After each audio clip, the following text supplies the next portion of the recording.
By the time the judge called her name, every person in the courtroom had already turned toward the window because the sound outside did not belong at a divorce hearing.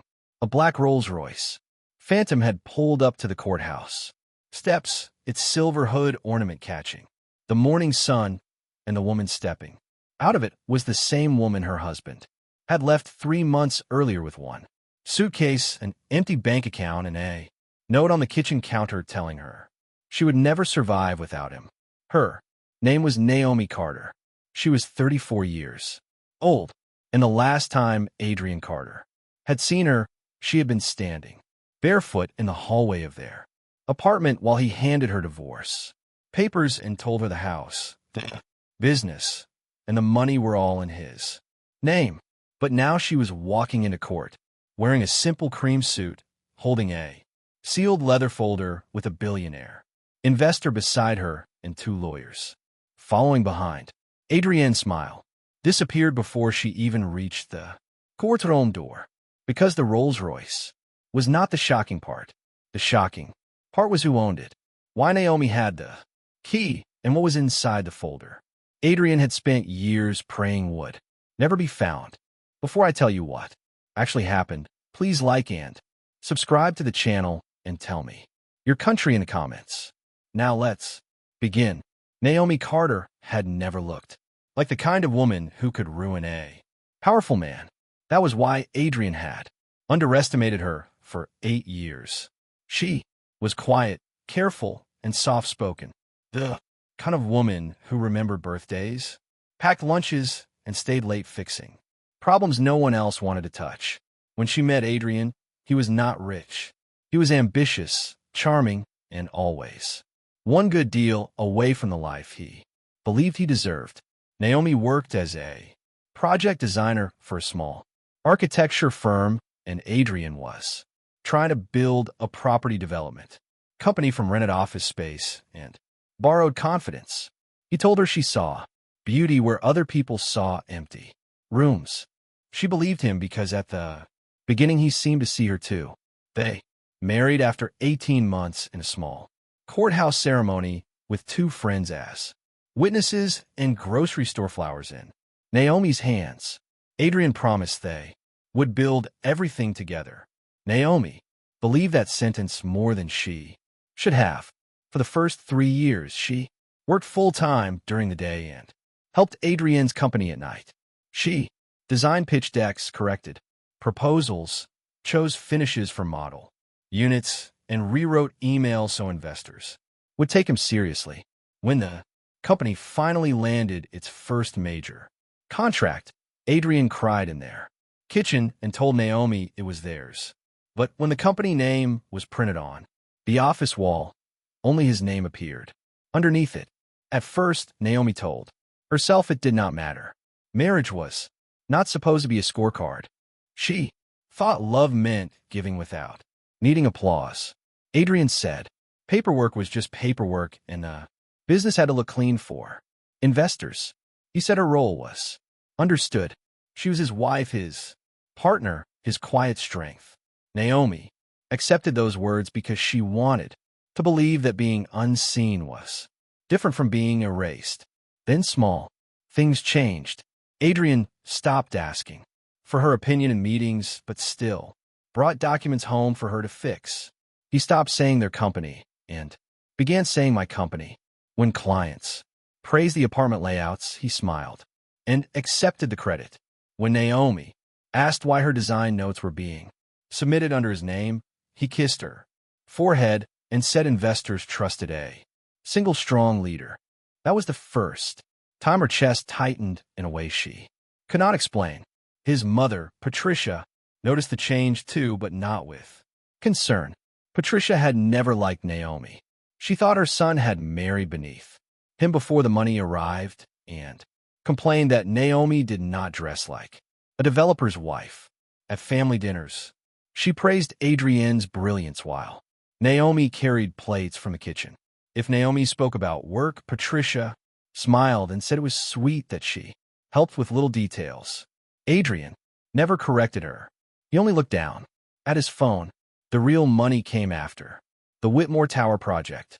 It was a luxury residential development downtown, backed by Whitmore Capital, one of the most respected private investment firms in the country.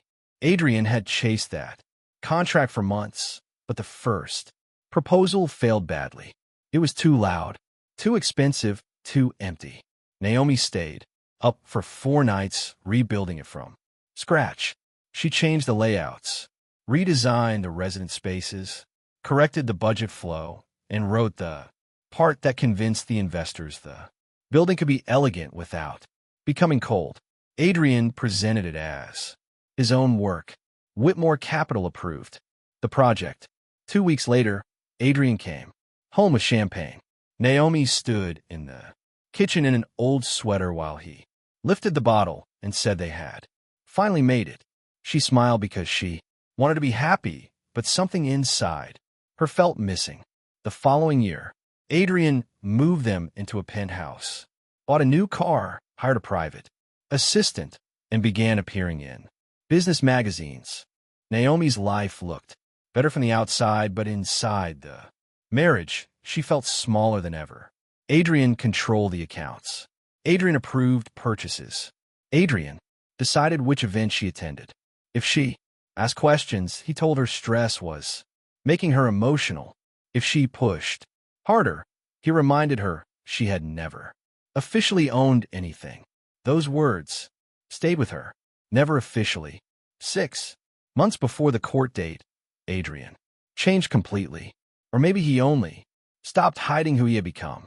He started coming home late, smelling of expensive perfume that was not Naomi's. He locked his phone face down. He opened a separate bank account and told Naomi it was for business tax reasons. Then he hired a new public relations consultant named Celeste Marrow, a woman with perfect hair, sharp suits, and a way of saying Naomi's name like it belonged on a lower floor. At first, Naomi tried not to suspect anything. She had already spent years teaching herself not to see what hurt too much.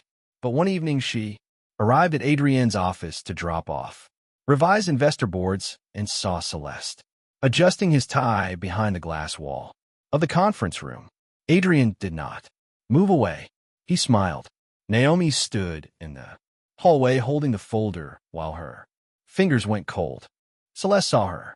First, she did not look embarrassed. She looked amused. Later that night, Adrian said Naomi had misunderstood what she saw. He said she was tired, insecure, and too sensitive about business relationships. Naomi said nothing. She only went to the guest bathroom, locked the door, and breathed through the pain until her hands stopped shaking. The next morning, she found the first transfer notice. Money had been moved from the joint account into a company holding account she could not access. The end came on a rainy Tuesday. Naomi returned from visiting her aunt and found the locks changed. Her key turned halfway, then stopped. At first, she thought it was a mistake. Then, Adrian opened the door wearing a clean white shirt, calm as if he had been expecting her. Behind him, Patricia sat on Naomi's cream sofa with a cup of tea. Celeste stood near the balcony, pretending to look at the skyline. Naomi's suitcase was beside the door. One suitcase, not even a good one. Adrian handed her a thick envelope and said the marriage was over. His voice had no anger in it. That made it worse. He told her the penthouse was owned by the company belonged to him, and the money had been legally protected. Patricia said Naomi should be grateful he had given her time to adjust. Celeste said nothing, but her mouth curved slightly. Naomi opened the envelope with numb fingers. Divorce papers, a temporary account statement, showing almost nothing, a list of items. Adrian said she could take clothes, personal toiletries, 2 framed photos. Nothing else. Naomi looked at the man she had helped build and asked how he could do this. Adrian leaned closer and said she had been useful, but useful was not the same as necessary. Everything inside her froze. She picked up the suitcase. She did not cry in front of them. She walked into the elevator barefoot because her shoes were still inside the bedroom closet. 4. 3 nights, Naomi slept on her aunt's couch. She had $43 in cash, one suitcase, and the memory of Adrienne's voice repeating in her head. Usefulness, not necessary. Her aunt wanted her to fight, but Naomi did not know how. Adrian had lawyers. He had accounts she could not see. He had documents with his signature and a public reputation, strong enough to make people believe him. First, still, Naomi had one thing he did not know about. Years earlier during the Whitmore Tower proposal, Naomi had kept a backup drive, not because she wanted revenge, because she had always been careful with work. That drive held original design files, email drafts, budget versions, and timestamps showing who had created what before Adrian ever sent it to investors. It also held private messages Adrian had sent her late at night, asking her to fix projections, rewrite investor language, and make the proposal look like it came from him. Naomi almost deleted it once, because keeping it made her feel disloyal. Now it sat in the bottom of her suitcase like the only witness that had not abandoned her.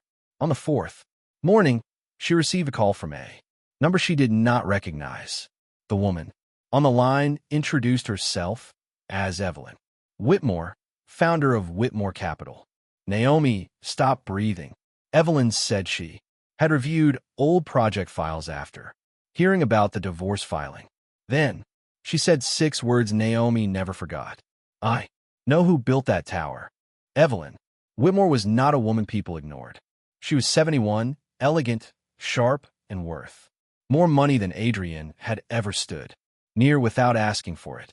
She had built Whitmore Capital after her husband died young, and every developer in the city wanted her approval. Adrian worshiped her name. He kept framed photos from Whitmore events in his office. He quoted her in interviews. He believed she thought he was brilliant. What he did not know was that Evelyn had noticed Naomi years earlier. During the Whitmore Tower pitch, Evelyn had asked a question about resident space flow that Adrian could not answer. Naomi, sitting quietly behind him with a notebook, had answered before she realized the room had turned toward her. Evelyn remembered that. She remembered the quiet wife who knew every measurement, every cost, every choice. She remembered Adrian taking credit too quickly afterward.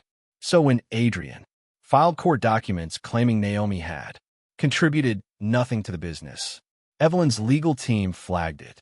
Not because Evelyn cared about gossip, because one of the documents included Whitmore project language that did not match Adrienne's old files. Evelyn asked for the archive. Then she asked for Naomi. 2 days later, Naomi sat across from Evelyn in a private office with her backup drive on the table between them. Evelyn opened the files, read the timestamps, and grew very still. She said Adrian had not just erased Naomi from a marriage. He had built a public business identity on work that was not his alone. Then she slid a black leather folder across the desk and told Naomi that truth needed better transportation than fear. Adrian did not know any of this. He spent the weeks before court acting like a man who had already won. His lawyer filed statements saying Naomi had been financially dependent, emotionally unstable, and uninvolved in company operations. Patricia gave a written statement saying Naomi never understood business and preferred domestic life. Celeste's name did not appear anywhere, but she moved into the penthouse before the divorce hearing was even scheduled. Adrian also tried to freeze the last small account Naomi could access, claiming she might misuse marital funds. That was the part that made Evelyn angry. Naomi did not know Evelyn had called 3 attorneys the same afternoon. She did not know Whitmore Capital had quietly paused all pending business with Adrienne's company. She did not know Evelyn's investigators were reviewing vendor contracts, design invoices, and internal emails. All Naomi knew was that every week another document arrived showing Adrian tried to make her look smaller on paper than he had made her feel in real life. Still, she did not speak publicly. She did not post online. She did not call reporters. She prepared. The black leather folder grew heavier with each passing day. Inside were printed emails, original design files, contract notes, transfer records, and one signed letter from Evelyn Whitmore, stating that Naomi's work had been material to the approval of the Whitmore Tower investment. Adrian had left her with nothing because he thought nothing could speak. He did not know Naomi had kept proof. The morning of court, Adrian arrived early in a black company car with Patricia beside him and Celeste 2 steps behind. He wore a dark suit and a silver watch Naomi had once helped him choose. He looked relaxed, enough to smile at his lawyer. In the courthouse hallway, he told Patricia that Naomi would probably arrive in something borrowed and leave with whatever allowance the judge felt sorry enough to give her. Patricia touched his arm and said some women needed humiliation before they learned reality. Celeste smiled, but her eyes kept moving toward the entrance. She was nervous. Adrian was not. Then the sound outside changed. A Rolls Royce Phantom stopped at the curb. The courthouse security turned his head. So did the receptionist. So did Adrian's lawyer. The rear door opened and Evelyn Whitmore stepped out first in a pale gray coat. Then Naomi stepped out behind her in a cream suit, her hair pinned low, the black leather folder held against her chest. For 1 second, Adrian did not understand what he was seeing.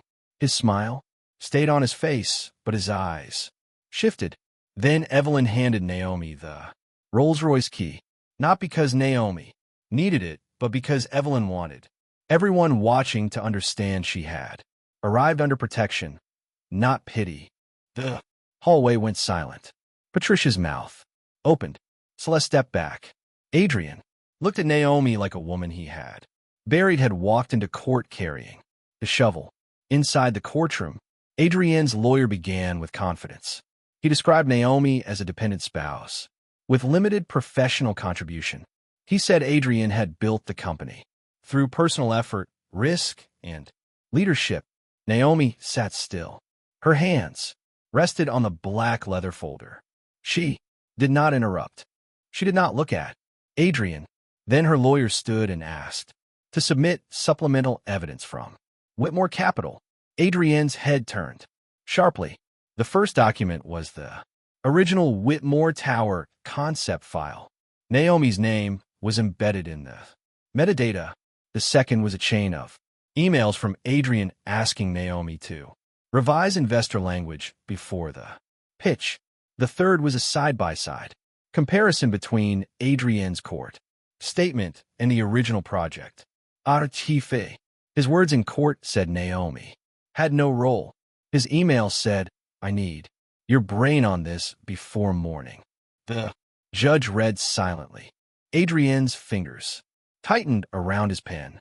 Patricia leaned toward him, whispering, but he did not answer. Then Naomi's lawyer submitted Evelyn's signed statement. Evelyn sat in the back row, calm and still. The statement said, Whitmore Capital approved the tower based partly on design and feasibility work Naomi had created and explained. It also said Adrian's recent sworn description of Naomi's role was inconsistent with Whitmore's own archived records. The room changed. Adrian felt it before anyone spoke. His face went pale. Celeste stopped looking at him. Then came the money. Naomi's lawyer presented transfer records showing funds moved from marital accounts into company controlled holdings shortly before the divorce filing. Adrian's lawyer objected, but the judge allowed the documents to be reviewed. There were expense records too, renovations to the penthouse after Naomi was locked out, jewelry purchases, payments connected to Celeste Consulting Firm, a company, apartment lease in Celeste's name. The courtroom grew quieter with each page. Adrian's posture changed. His shoulders lowered. His jaw moved like he was trying to swallow words he could not say. Naomi still did not speak. She watched the man who had called her useful learn that usefulness could be documented. The final document in the folder was the note he had left on the kitchen counter the day he changed the locks. You will never survive without me. Naomi had almost thrown it away. Instead, her aunt had taken it from the trash and flattened it under a book. Now, it sat in a clear evidence sleeve. The judge looked at it then at Adrian. For the first time that morning, Adrian looked directly at Naomi. His eyes were not loving. They were frightened. Not because he missed her, because he finally understood she was not empty-handed. The judge ordered a deeper financial review, temporary support, access to personal property, preservation of business records, and a freeze on several disputed transfers until the next hearing. Adrienne's perfect morning collapsed without one raised voice. Outside the courtroom, reporters were not waiting because Naomi had not turned her pain into a spectacle. But Adrienne's world did not need cameras to crack. His lawyer pulled him aside with a tight face. Patricia kept saying Evelyn had no right to interfere. Celeste stood near the elevator, pale and silent, as if she had just realized the penthouse might not be as safe as it looked. Adrian walked toward Naomi anyway. He lowered his voice and said they should talk privately. That was the first time he had spoken to her like she had power. Naomi looked at him for a long moment. She remembered the locked door, the suitcase, the bare feet in the elevator, the way he had said useful was not necessary. Then she said there was nothing private left between them. Adrienne's face hardened, then softened. When he noticed Evelyn watching, he said, Naomi was making things worse than they needed to be. Naomi held the folder a little tighter and said he had mistaken her silence for weakness because it made his lies easier to hear. Evelyn stepped beside her then, not speaking, only standing there. That was enough. Adrian looked at the Rolls Royce key, still in Naomi's hand, and understood the meaning of it. The car was not a gift. It was a message. He had tried to leave her with nothing. Someone powerful had decided to witness what he took. The weeks after the hearing were not easy, but they were different. Adrienne's company lost the Whitmore expansion deal. Within 10 days, 2 other investors paused meetings after learning a financial review was underway. Patricia stopped calling Naomi poor and started calling her ungrateful, which told Naomi the truth was landing where it needed. 2. Celeste disappeared from company events. The penthouse became part of the dispute along with the accounts. Adrian had tried to move beyond reach. Naomi did not celebrate any of it. She spent those weeks rebuilding her own life one quiet step at a time. Evelyn offered her a temporary consulting contract, reviewing design proposals for Whitmore Capital. Naomi almost said no because fear had taught her to distrust help. Evelyn told her it was not help, it was work. That distinction mattered. Naomi accepted the first time she signed a professional contract with her own name. Her hands shook, not from fear this time, from the strange weight of being seen. Months later, during the final settlement conference, Adrian looked smaller than Naomi remembered. The expensive suit was still there, the watch was still there, but the certainty had gone out of him. He agreed to terms that recognized Naomi's contributions, restored access to disputed funds, and transferred several design rights back to her. It was not revenge. It was correction. Quiet, documented, legal correction.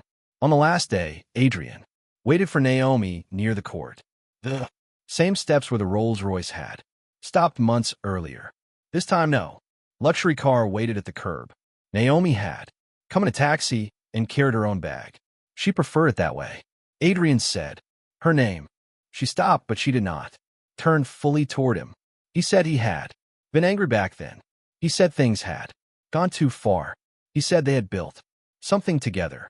Naomi almost laugh, not because it was funny, but because he was finally using the word together now that the court had forced him to. She looked at him and said they had built something together, but he had tried to bury her under it. His eyes dropped. He said he never thought she would fight like that. Naomi nodded once and said that was his mistake. Then she gave him the only final line he deserved. She said he did not leave her with nothing. He left her with proof. Adrian said nothing, just silence. Naomi walked down the courthouse steps without looking back.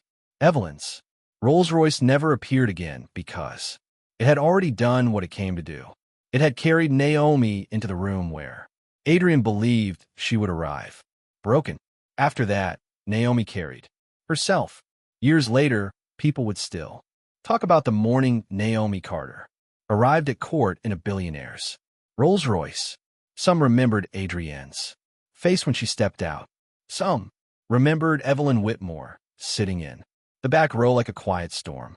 Some remembered the black leather folder and the note that said Naomi would never survive without him. But Naomi remembered something else. She remembered the elevator doors closing on the night Adrian locked her out. She remembered standing barefoot with one suitcase and thinking her life had ended. Then she remembered walking into court with every file he thought she had forgotten. That was the day she learned that being left with nothing is not the same as having nothing. Sometimes all a woman has left is the truth.